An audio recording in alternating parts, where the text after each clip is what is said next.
Olá, meus amigos, sejam bem-vindos ao nosso canal aqui do professor Jean Diniz, resolvendo questões de legislação de trânsito. Você que se prepara para o concurso público da Polícia Rodoviária Federal, que está doido para entrar na Polícia Rodoviária Federal. Aqui, ó, antes de começar, vou fazer aqui uma propaganda do nosso material aqui, ó, de legislação de trânsito. O nosso livro, não é manual, é o nosso livro de legislação de trânsito. Galera, aqui tá só o Código de Trânsito Brasileiro. Pois é, comentado, colorido. Aqui o nosso material é impresso e totalmente colorido, com todos os artigos comentados, com QR Codes, com os QR Codes, cadê? Com os QR Codes que fazem referência às resoluções que são necessárias aqui, ó. Todo o material totalmente colorido aqui, ó, com explicações, com fundamentos, com questões de provas de concursos anteriores, com mais de 428 páginas do nosso livro, que vai para a publicação por meio de editora, mas enquanto não vai, ó, está aqui disponível para você. Se prepara para concurso público da Polícia Rodoviária Federal, entre em contato comigo, prof.jeandiniz.cg, que a gente manda para todo o país, certo? Já tem experiência, já foi aprovado 2 vezes para o concurso público da Polícia Rodoviária Federal, já tem um livro publicado pela editora Juspólio de questões de provas de concursos públicos anteriores da CESP e Sebrae. Estou com esse aqui, com essa boneca de pré-aprovação para publicação, mas antes você pode já tê-lo em primeira mão, totalmente atualizado, porque legislação de trânsito é um material bem complicado de adquiri-lo de forma atualizada. Esse aqui está atualizado, claro, com a nova Lei 14.599 de 2023. Você que se prepara para concurso público da Polícia Rodoviária Federal, está aqui o nosso materialzinho, material didático para você se preparar para a PRF. Então vamos resolver mais uma questãozinha aqui de CESP e Sebrasp, claro, CESP e Sebrasp, colocar aí na tela. Vejam só essa questão. Questão da CESP de 2023. Vejam só o que diz aí. Quando estiverem atravessando a via sobre as faixas delimitadas para esse fim, aclaro, a faixa de pedestre, os pedestres terão prioridade de passagem, exceto os locais com sinalização semafórica. Quer dizer que se eles estiverem na faixa, claro que a preferência vai ser do pedestre, a não ser que o semáforo esteja indicando que a preferência não seja dele. Muitos falam até que é a única hipótese em que o pedestre não tem preferência, é a da sinalização semafórica. Bem, temos que analisar o artigo 70, eu tenho que apresentar a fundamentação aqui para vocês, né? Vejam aí o artigo 70.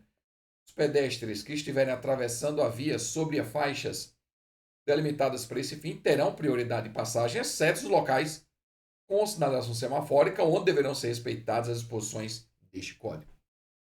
Beleza. Está de acordo com a questão, está a verdadeira questão, tranquilo. Só que existem alguns outros dispositivos a serem analisados em conjunto com esse daí. Primeiro é esse artigo 254 do pedestre. Aliás, antes disso, vamos lá para o CTB. Deixar de dar preferência a pedestre. Está aqui, artigo 214. Deixar de dar preferência de passagem a pedestre a veículo não motorizado. 1. Aquele que estiver na faixa. 2. Aquele que não haja concluído a travessia, mesmo que o sinal fique verde. 3. Portador de deficiência, criança, idoso e gestante. A infração é gravíssima. Gravíssima. E quando houver iniciado a travessia, mesmo que não haja sinalização. Quer dizer que não existindo, mesmo que não haja sinalização, pessoal, a preferência é do pedestre. Ou seja, o pedestre atravessando uma pista de rolamento, a preferência é dele, mesmo que não esteja na faixa. E se você não lhe der preferência, é grave. Infração grave aqui, ó. E que esteja atravessando a via transversal para onde se dirige o veículo. Quando você vai fazer a conversão à direita ou à esquerda e tem um pedestre atravessando de forma transversal, a preferência é dele. Se você não lhe der preferência, a infração é de natureza grave. Tranquilo? Ou seja, o pedestre dentro ou fora da faixa, a preferência é dele.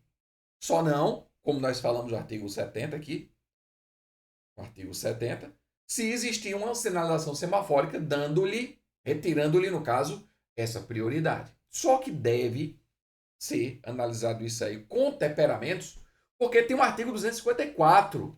E esse artigo 254 diz o seguinte, ó, olha só. É proibido ao pedestre. 2. 254. Sendo infração de trânsito também. Cruzar pistas de rolamento nos viadutos, não pode. Nas pontes ou túneis, salvo onde exista permissão. Quer dizer que se nesse local, vocês podem me perguntar, gente, se nesse local o pedestre faz uma travessia, o condutor é obrigado a lhe dar preferência ou não? Bem, ele está em um local proibido. Ele está atravessando um local proibido.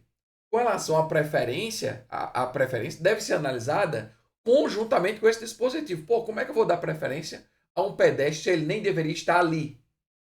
Viadutos, pontes, túneis.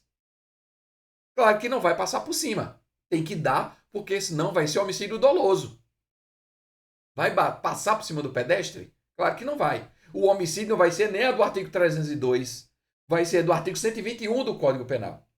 Porém, se ocorrer algum acidente e a circunstância do caso comprovar que a responsabilidade não é do motorista, justamente por ser viaduto, ponte e túnel, ele pode apresentar uma defesa, mesmo com autuação, para aquela infração de deixar de dar preferência ser tornada sem efeito.